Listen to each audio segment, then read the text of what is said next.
All right, let's dive right in. We're going to explore the incredible story of André Godard. Now, this wasn't just any French architect designing buildings in Iran. No, he was invited to help architect the nation's entire modern identity. Pretty wild, right? So that leads us to the big question, right?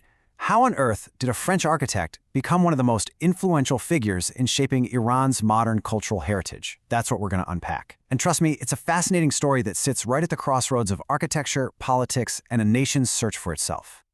So, our first part is an outsider's imprint. And to really get to the bottom of this, we first have to understand the man himself. And, just as important, the crazy historical moment he walked right into. Okay, so take a look at this. On one side, you have André Godard, and on the other, his most iconic work, the National Museum of Iran. You know, this single image, it really captures the heart of the whole story. We're talking about this complex, powerful, and, yeah, sometimes controversial relationship between an outsider's vision and a nation's very soul. All right, next up, the architect arrives. So who was André Godard, really? I mean, how does an architect from Paris end up becoming the key figure shaping Iran's national monuments during one of the most transformative times in its history? Well, you can really break his career down into three phases. First, there's his European background. He trained at the super prestigious École des Beaux-Arts in Paris, so he had the classical chops. But then 1928 hits, and that's the real turning point. He gets an invitation to Iran, right in the middle of Reza Shah's sweeping modernization era. And that kicks off what you could call his Iran era. I mean, he becomes the director of the Iranian Archaeological Service and holds that post for over 30 years. He was right in the thick of it. Okay, Section 3, Building a Nation's Identity. This is where we get to the really visible stuff, the buildings themselves. Let's look at how he literally forged a new architectural language for an entire nation. So, let's start with his masterpiece, the National Museum of Iran. Just look at that incredible grand archway. Now, that's not just some random design choice. It's a direct callback to the ancient Sasanian arch of Ta Qasra, which is a massive symbol of Iran's pre-Islamic imperial past. What Godard did was basically create a bridge, a physical and symbolic link between Iran's epic history and its dreams for a modern future.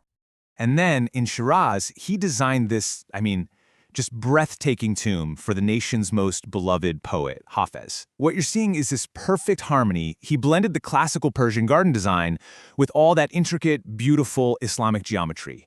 It's a space that somehow feels both modern and simple, but also just deeply, deeply traditional at its core. But his vision went way beyond just single monuments. We're talking about entire institutions. He designed the master plan for the University of Tehran, and in it, he wove traditional Iranian design principles right into the very fabric of a modern, forward-looking university. It was a huge undertaking. So if you really want to break down his core philosophy, this is it. Godard wasn't just copying old buildings, not at all. You could almost call him a translator. He took these ancient Iranian forms and adapted them for modern life. He used traditional materials like brick, but in totally new and innovative ways.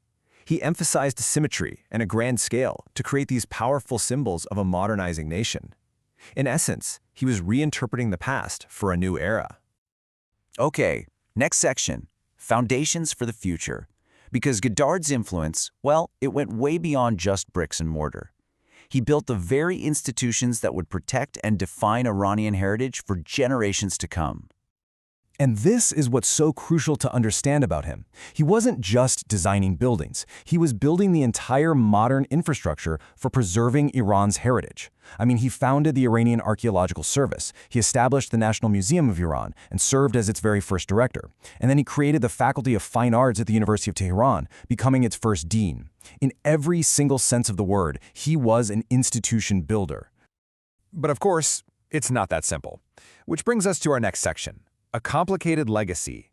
Because this monumental legacy, it is absolutely not without controversy.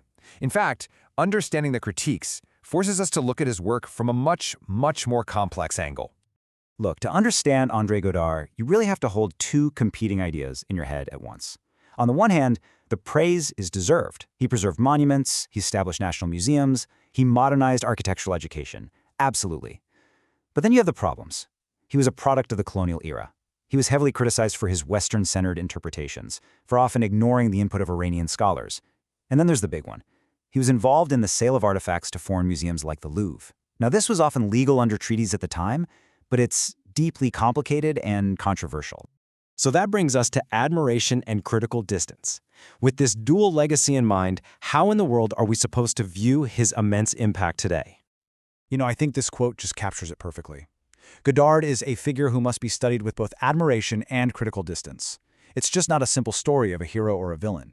His work demands that we appreciate its incredible vision and scale, but also that we keep a critical eye on the colonial context it came from and its very real flaws.